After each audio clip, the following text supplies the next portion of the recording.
Bonjour, je m'appelle Catherine Boulmier, je suis la cadre responsable du parcours onco à l'hôpital européen et coordinatrice adjointe du 3C12.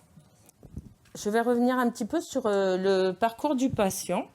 Ce parcours du patient présente deux dimensions importantes. La dimension temporelle, c'est une prise en charge tout au long de la maladie du patient. Et puis, une dimension spatiale, organiser cette prise en charge sur un territoire et idéalement, évidemment, à proximité du domicile du patient. Donc, au départ du parcours patient, il y a évidemment la suspicion du cancer.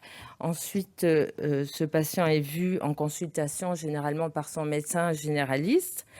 Il y a une phase de diagnostic où ce patient va faire des examens, biopsies, des résultats anapates qui lui sont donnés généralement par le médecin spécialiste qui le prend en charge. Ensuite, le dossier de notre patient est passé en réunion de concertation pluridisciplinaire où il y a une décision collégiale d'une proposition thérapeutique et le médecin spécialiste revoit le patient pour lui proposer donc la prise en charge adaptée décidée par la réunion de concertation pluridisciplinaire, échanger avec lui sur les traitements qui sont envisagés, le parcours thérapeutique. Ensuite, le patient étant dans le cadre du dispositif d'annonce va rencontrer les professionnels paramédicaux, généralement du dispositif d'annonce, pour revenir avec lui sur les traitements envisagés. Et puis, il va débuter ses phases de traitement. Donc, il peut y avoir un ou plusieurs traitements. Comme vous le savez, il peut y avoir de la chimiothérapie, de la chirurgie, des thérapies ciblées, de la radiothérapie, etc. Et ensuite, quand les traitements sont terminés, le patient passe en phase de surveillance. Donc, une phase de surveillance où il revoit régulièrement le ou les médecins spécialistes qui le suivent et où il fait des contrôles à type d'examen ou de bilan sanguin. Dans la phase post-traitement, il y a souvent, selon le type de traitement qu'il a reçu, il peut y avoir une chirurgie reconstructrice. Il peut y avoir aussi, là, à ce moment-là, un repérage des séquelles, on va en parler. Et puis, il a la possibilité d'accéder au parcours post-cancer dont je vous parlerai un peu plus tard. Voilà, pour vous faire un petit topo sur mon expérience à l'hôpital européen, nos patients ont la possibilité d'être inclus dans notre parcours en cancérologie, notamment grâce à nos parcours urgences en cancéro que nous avons mis en place. Ce sont des parcours qui permettent de faire le lien plus rapidement entre les professionnels de la ville et l'hôpital et de favoriser une prise en charge rapide. Voilà. À la suite de la consultation médicale d'annonce, il y a une proposition d'une consultation paramédicale d'annonce avec une infirmière. Nous, on les appelle les infirmières d'annonce et des soins de support. C'est un temps d'échange et de complément d'information sur les traitements, les effets secondaires éventuels qui peuvent subvenir. Et puis, ce temps permet également de cibler et d'évaluer les besoins en soins de support du patient. Parce que ce qui est important, c'est de proposer au patient une prise en charge, mais dans sa globalité. Ce patient va bénéficier de traitements, mais il faut aussi lui assurer une qualité de vie. Donc, les soins de support interviennent à tout moment de ce parcours thérapeutique. En effet, ces besoins sont évalués au début de la prise en charge, mais à tout moment du parcours de soins, le patient peut revenir vers l'équipe des soins de support dont il a les coordonnées à sa demande, à la demande des aidants aussi. Il a cette possibilité-là. Et puis, on a mis en place la télésurveillance qui permet aussi de faire remonter les besoins des patients suivis. Il peut aussi y avoir, à l'occasion des traitements, à l'occasion d'une consultation avec un médecin, il peut y avoir aussi une demande donc de l'équipe soignante hospitalière et aussi de l'équipe soignante de la ville, le médecin traitant, les infirmiers libéraux, etc. Il peut y avoir une demande de consultation avec les infirmières des soins de support, de manière à pouvoir refaire un point avec le patient sur ses besoins en soins de support et de manière à pouvoir lui reproposer ou lui proposer à tout moment du parcours cet accès. À la fin du traitement actif, on peut lui proposer, on lui propose d'ailleurs, l'inclusion au parcours de soins global post-cancer. Donc chez nous, on l'a appelé le parcours post-care. On est 28 structures à avoir cette chance de proposition. Donc, le patient, à la fin du traitement actif de cancer, a jusqu'à 1 an pour être inclus dans ce parcours. Et il a la possibilité à ce moment-là d'accéder sur prescription médicale à un bilan diététique, à un bilan psychologique et à un bilan en activité physique adaptée, et avec des consultations de suivi en diététique et en psycho. Voilà. Le repérage des séquelles devrait démarrer normalement dès la fin de chaque phase de traitement actif. C'est ce qu'on demande. Nous, à l'heure actuelle, on fait le repérage des séquelles chaque fois que l'équipe nous le demande, ou si le patient aussi également est en demande. Mais on va travailler actuellement à mettre en place ce ciblage à la fin de chaque traitement actif et lors de la consultation de fin de traitement. En effet, les soins de support, on les évalue, les besoins en soins de support, on les évalue au démarrage du parcours, mais il faudrait donc à tout moment, et notamment en fin de chaque traitement, pouvoir faire ce repérage.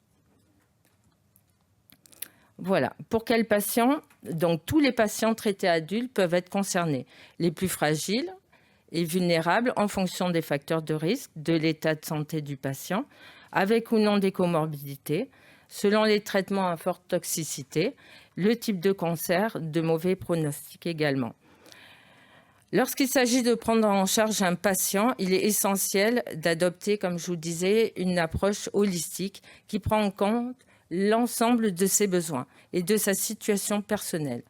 Il faut considérer non seulement ses symptômes ou sa maladie, mais aussi tous les aspects de sa vie, tels que son âge, son niveau d'éducation, son statut socio-économique, son cercle social, son environnement, son état psychologique, sa situation professionnelle, son accès aux soins et les professionnels de santé qu'il consulte habituellement. Voilà, c'est vraiment important de faire sa connaissance et d'avoir une idée du mode de vie du patient pour lui proposer des soins de support qui soient adaptés et un repérage des séquelles adapté. En prenant en compte ces différents éléments, on nous permet comme ça d'élaborer un parcours personnalisé qui répond aux besoins uniques de ce patient.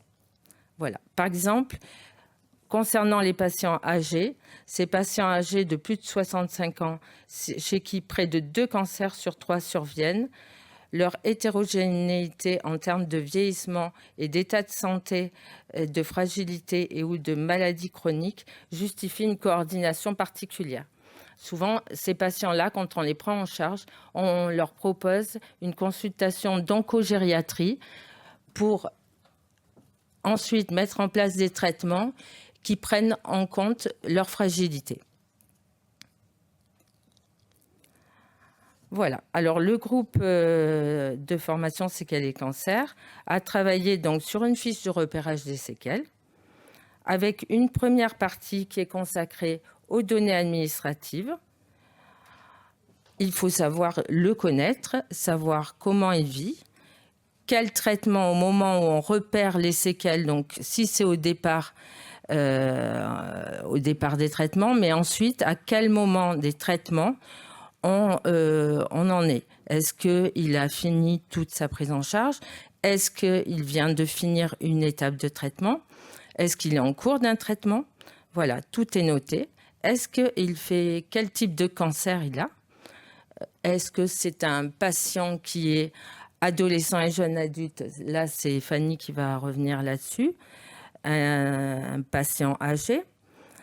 Et puis, repérer les soins de support dont il a besoin. Sur le deuxième volet, le questionnaire de repérage est un auto-questionnaire. C'est-à-dire que le patient va le remplir et le professionnel de santé qui le reçoit va l'aider aussi également à le compléter si besoin. Et cette fiche de repérage va aider le professionnel à l'adresser vers un des professionnels spécialisés adaptés à ses besoins. Donc, différentes petites questions ont été mises en place de manière à ce que cette fiche soit rapidement remplie par le patient et que ça lui prenne et que les questions soient compréhensibles. Donc, en ce qui concerne la douleur, avez-vous ressenti des douleurs ces 8 derniers jours? D'évaluer aussi la douleur, ça va assez rapidement. Est-ce que cette douleur perturbe son sommeil? Est-ce que cette douleur perturbe ses activités quotidiennes? Prenez-vous un traitement antalgique? Voilà, quelques petites questions sur la douleur. On va aussi s'intéresser aux troubles nutritionnels. Avez-vous en partie une prise de poids au cours des 6 derniers mois? Avez-vous des nausées, des vomissements, des diarrhées? Avez-vous des troubles de la déglutition ou de la mastication? Ou avez-vous modifié votre alimentation depuis le diagnostic? Ensuite, on va s'intéresser à la fatigue. Avez-vous ressenti de la fatigue ces derniers jours? D'évaluer la fatigue ressentie. Cette fatigue suspecte-t-elle vos activités quotidiennes? Impacte-t-elle, excusez-moi. Est-elle soulagée par le repos ou le sommeil? Ensuite, en ce qui concerne les troubles sexuels, la maladie a-t-elle un retentissement sur votre vie intime et sexuelle? Comme on en parlait tout à l'heure, c'est toujours un petit peu compliqué pour les professionnels de parler des troubles sexuels avec les patients. Donc, ces petites questions permettent de cibler éventuellement les besoins de ces patients plus facilement pour le patient, mais également pour le professionnel qui l'a en face. Donc, avez-vous des difficultés ou douleurs pendant les rapports? Avez-vous des troubles de la sexualité? Appréhendez-vous une altération de votre image corporelle? Ensuite, on va s'intéresser à l'altération de l'estime de soi. De manière générale, avez-vous une image positive de vous-même? Ressentez-vous une altération de votre image corporelle? Avez-vous besoin d'aide pour effectuer des tâches du quotidien? Ressentez-vous une modification de vos relations sociales et ou professionnelles? Et ensuite, on va s'intéresser aux troubles cognitifs.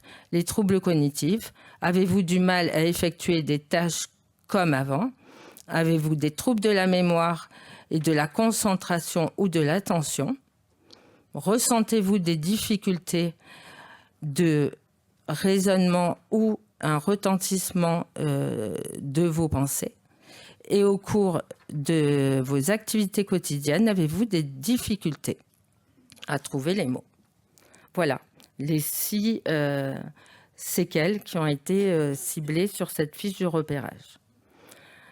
Donc, la partie à droite complètement va permettre aux professionnels d'orienter le patient vers le professionnel spécialisé dans le trouble rencontré, de manière à prendre en charge ce patient.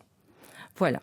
Après les traitements actifs du cancer, comme je vous le disais, on va proposer un PPAC, le parcours personnalisé après cancer. Et ce suivi peut débuter avant même la fin des traitements, notamment grâce aux soins de support, comme je vous le disais. Le BPAC prend le relais du PPS, le PPS étant donné par l'équipe au patient en début de traitement et qui permet de lui décrire les traitements dont il va bénéficier. Le PPAC, lui, va décrire la surveillance qui va être mise en place à la fin des traitements. Il est remis au patient et ça lui permet d'intégrer dans sa vie quotidienne son suivi, adapté à ses besoins et qui peut être révisé au fil du temps, comme le PPS si besoin. Voilà, on parle aussi du parcours de soins global après cancer dont je vous ai parlé tout à l'heure. Et donc, cette fiche de repérage permet d'adresser aux professionnels spécialistes. Donc, soit dans la structure où le patient est pris en charge, soit vers d'autres structures si l'offre est disponible. Voilà, en conclusion, le repérage organisé des séquelles est une nouvelle approche à prendre en cours dans le parcours patient. Il requiert une vigilance accrue du vécu du patient, son âge, ses éventuelles fragilités, les cofacteurs, comorbidité du patient. Il sollicite une traçabilité partagée entre professionnels du parcours thérapeutique et des soins de support pour mieux caractériser les effets indésirables persistants des traitements pouvant devenir des séquelles. Il ne pourra se faire sans une réflexion organisationnelle avec un temps dédié d'évaluation après chaque séquence de traitement actif terminée, en parallèle des évaluations des besoins en soins de support. Il questionne sur la création d'une coordination ciblée séquelles, quid des ressources à mobiliser, en effet, déjà sollicitées, des ressources humaines, de la place de l'intelligence artificielle dans le repérage. Et pour tout ça aussi également, quand on échange avec le patient, ce qui est important, c'est de créer aussi un climat de confiance avec ce patient, de manière à ce qu'il puisse se dévoiler et nous parler des symptômes qu'il ressent. Voilà. Parce que le médecin spécialiste, par exemple, est le spécialiste du traitement. Mais par contre, il n'y a que le patient qui est le spécialiste de ce qu'il ressent lui-même. Donc voilà, c'est vraiment important de créer ce temps de confiance et cet échange. Et notre structure a en projet la création d'une consultation dédiée aux séquelles lors de la consultation de fin de traitement PPAC qui permettrait d'orienter les patients vers une prise en charge adaptée en fonction de ses besoins. Voilà.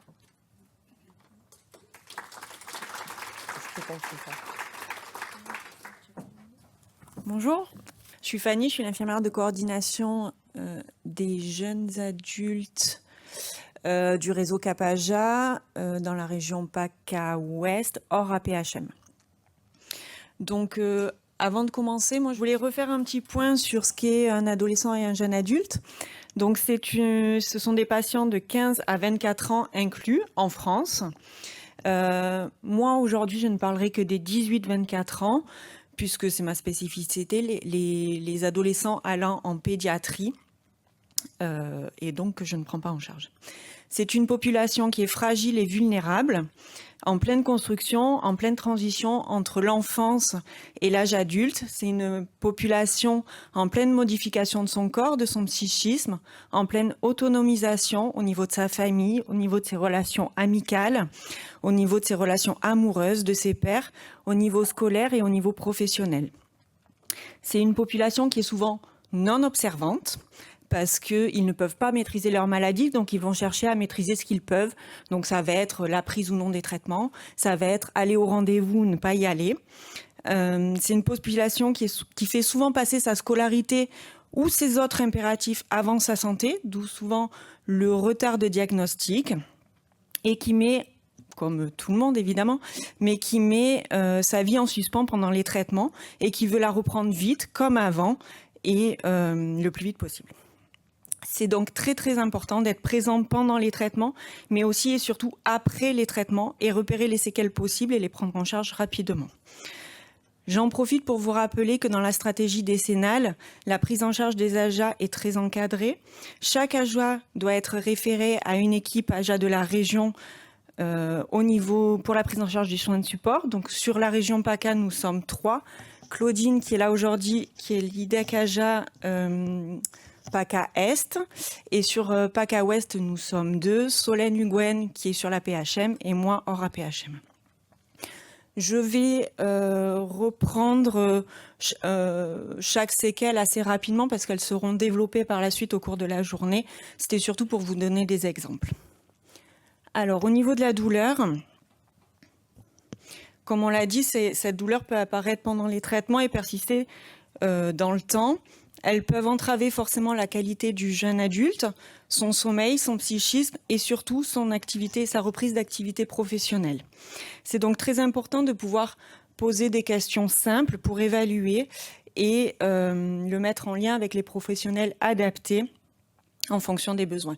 Ça peut être les algologues, ça peut être les psychologues, les assistantes sociales en fonction des complications. Donc je vais vous donner l'exemple d'Erwan, 24 ans. C'est un jeune homme qui avait une formation de boulanger. Il a atteint d'un cancer du testicule. Il suit ses traitements, chirurgie, chimiothérapie. Et à la suite de la chimiothérapie de son protocole, apparaissent des neuropathies au niveau des mains et des pieds. Donc forcément, ça altère énormément sa qualité de vie et ça l'empêchera de reprendre son métier de base. Le but, ça a été de l'orienter vers un algologue qui va mettre en place des traitements pour diminuer ces neuropathies, ce qui marche assez bien. Mais c'est aussi de pouvoir discuter avec lui et l'amener vers une réorientation professionnelle.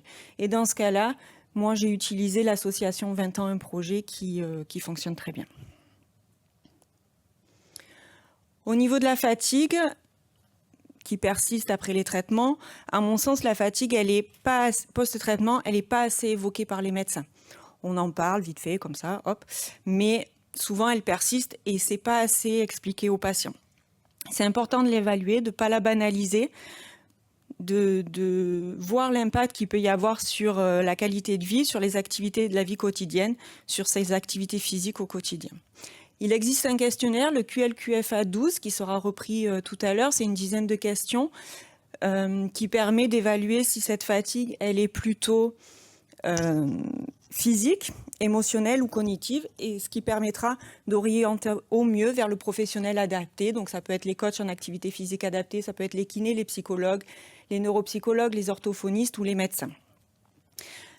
Je vous parle d'un jeune, Alexis, de 34 ans, qui est atteint d'un lymphome de Hodgkin, qui a eu son lymphome à l'âge de 14 ans, donc qui a été traité en pédiatrie. Par la suite, il a eu 2 rechutes, une en 2011, une en 2021. Il a eu ses traitements, tout va bien, il va bien. Et s'ensuit une asthénie persistante, malgré une activité physique régulière et quotidienne. Il est alors adressé à un endocrinologue. On découvre une insuffisance de la testostérone. Il est actuellement sous traitement, ça va beaucoup mieux, mais malgré ça, il a dû quand même adapter son emploi à sa fatigue. Sur les troubles neurocognitifs, comme la fatigue, ça peut persister des troubles de l'attention, de la concentration, de la mémoire, des manques de mots. Ils sont souvent banalisés et jusque-là peu évalués. Pourtant, ils peuvent vraiment altérer la qualité de vie du jeune adulte et surtout sa reprise scolaire ou professionnelle. Donc, il existe un questionnaire, le questionnaire MOCA, que moi, personnellement, je n'utilise pas du tout parce que je ne suis pas formée pour l'utiliser. Mais on peut déjà utiliser des questions simples qui ont été reprises tout à l'heure par Cathy. Sur avez-vous des troubles de la mémoire, de la concentration, et ça nous permet du coup d'orienter le jeune vers ou les orthophonistes ou les neuropsychologues. Voilà. Je vous donne l'exemple de Lawari. C'est un jeune de 19 ans en classe prépa qui est atteint d'un lymphome de Hodgkin. En post-traitement, il y a une grosse fatigue qui persiste avec des troubles de la concentration, des troubles du raisonnement. Et du coup, lui, pendant les traitements, il a souhaité mettre en pause sa scolarité. Il a fini à peu près en décembre. Et avant de reprendre en septembre, on a mis en place le SAPAD. C'est des profs de l'éducation nationale, notamment là de sa classe prépa, qui lui donnaient des cours en plus pour qu'il puisse se remettre au niveau avant de reprendre sa scolarité. On a aussi mis en place des aménagements d'emploi du temps Il habitait aussi assez loin de l'école, donc on lui a gardé, enfin les CPE de la classe prépa lui ont gardé une place en internat pour éviter de rajouter de la fatigue à celle préexistante par rapport au trajet. Et en parallèle, il a été mis en lien avec un neuropsychologue pour faire un bilan. Puis on a découlé un suivi avec une orthophoniste et la mise en lien avec une association qui l'a aidé à la prise en charge des devoirs. Je voulais juste faire aussi un petit focus sur la reprise scolaire et professionnelle. Il est essentiel. En fait, le jeune adulte, il va pas faire la démarche d'aller voir les professionnels. Si on lui dit pas, c'est dans le cursus, il faut le faire, ils vont pas y aller. Ils vont pas faire les demandes. C'est très très important que chaque jeune adulte soit mis en lien avec une assistante sociale dès le début de sa prise en charge. Voilà. D'abord, pour voir toutes les questions administratives, mais aussi pour parler du dossier MDPH. Leur rappeler que c'est du ponctuel, que c'est un certain temps et que ça ne va pas les suivre toute leur vie, mais que ça peut les aider, notamment dans les aménagements de scolarité ou les aménagements de la vie professionnelle. Et leur dire aussi que dans Parcoursup, ça peut être aidant, parce que les dossiers sont un petit peu plus lus et regardés pour les patients qui ont un MDPH. C'est important, quand ils sont scolarisés, de pouvoir leur dire qu'ils peuvent continuer leur scolarité pendant les traitements s'ils le souhaitent, dans chaque école, il y a un référent handicap qui va être là pour aménager la scolarité, pour mettre en place le tiers-temps, pour aménager l'emploi du temps, pour donner accès à l'ascenseur s'ils sont vraiment fatigués, pour mettre en place la visio si besoin. Ça, c'est vraiment très important. Souvent, ils se sentent stigmatisés. Moi, je leur dis, maintenant, il y a plein de jeunes adultes qui sont 10. Il n'y a pas de raison que toi, tu n'y aies pas accès, en fait.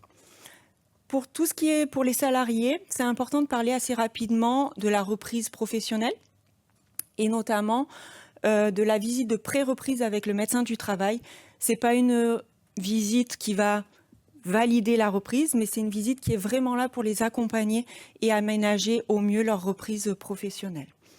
Et puis, il y en a qui vont vouloir changer d'orientation professionnelle, soit parce qu'à cause de la maladie, ils ne peuvent pas continuer ce qu'ils faisaient, soit parce qu'ils changent complètement d'avis et ça ne leur convient plus. Il faut leur dire qu'ils ne sont pas seuls et qu'il y a des associations qui sont là pour les aider dans ce cas-là. Sur les troubles sexuels, comme on l'a dit jusque-là, les médecins, ils n'en parlent pas. Voilà, ou très peu. Et les AJA non plus. Ils ne vont pas oser en parler. Or, si on n'en parle pas, ça peut entraîner des problèmes de construction, de relations amoureuses. Ça peut entraîner des problèmes de couple. Ça peut entraîner des angoisses. Et du coup, c'est quand même important de pouvoir poser quelques questions simples dès le début de la prise en charge, sans tabou. Je pense que plus c'est dit vite, plus c'est simple et plus ça sera simple pour eux pour revenir dessus. Et en fonction, les orienter vers des sexologues, des psychologues, des urologues, des gynécologues si besoin. Donc là, je vais vous parler de Ilyes, un jeune homme de 23 ans qui est traité pour un lymphome de Hodgkin. Il est traité par chimiothérapie sur Mulhouse, puis après il descend sur Marseille et donc il est traité par radiothérapie sur l'IPC. Il est complètement non observant. Il ne vient jamais à ses rendez-vous médicaux, obligé de les reprogrammer, enfin l'AJA dans toute sa splendeur. Et donc, moi, je parle assez d'emblée, en fait, de possibilités, de difficultés dans la vie sexuelle, que ça peut arriver, mais qu'il y a des prises en charge possibles. Bon, ça s'arrête là. Puis un jour, il m'appelle. Il me dit, Fanny, tu sais, en fait, tu m'avais parlé de... Et ça a permis de le mettre en lien avec un sexologue de l'IPC, notamment une psychologue. Donc, c'est important d'en parler, notamment aux jeunes, et d'en parler tout au long du parcours. Dans les troubles nutritionnels, on sait très bien que l'image de soi est très, très importante. Les traitements et la maladie peuvent altérer l'image avec forcément l'alopécie, mais aussi la perte de poids importante ou post-traitement aussi, la prise de poids, ça peut arriver. Et c'est important de questionner et de leur demander si, en tout cas, leur image et leur poids leur conviennent. Si ce n'est pas le cas, on peut les orienter donc, vers les services diététiques des structures hospitalières. Ça peut être compliqué, notamment en post-traitement. Je sais qu'il y a souvent... c'est possible qu'il y ait un peu des manques de personnel. Donc, en post-traitement, ça peut être compliqué, mais il existe le réseau Oncodiète. C'est des diététiciens libéraux qui sont formés à l'oncologie. Oncodiète, ça a quand même ses limites, moi, je trouve, pour les jeunes, parce que c'est 40 € par séance. 40 €, c'est quand même cher pour les jeunes adultes. Mais ensuite, il peut y avoir le parcours global post-traitement dont vous a parlé Cathy tout à l'heure. Je voulais faire un focus aussi sur les difficultés psychologiques du jeune adulte en post-traitement.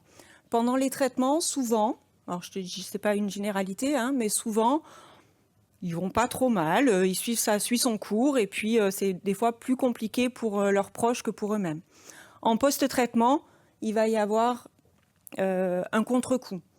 Soit parce que ils n'arrivent pas à reprendre leur vie d'avant aussi vite que ce qu'ils souhaiteraient, parce qu'ils sont aussi très fatigués, parce que ils ne retrouvent pas leur vie d'avant non plus, hein, puisqu'ils ont changé, ils ont mûri plus vite, ou parce que le psychisme ne va pas au même rythme que le physique.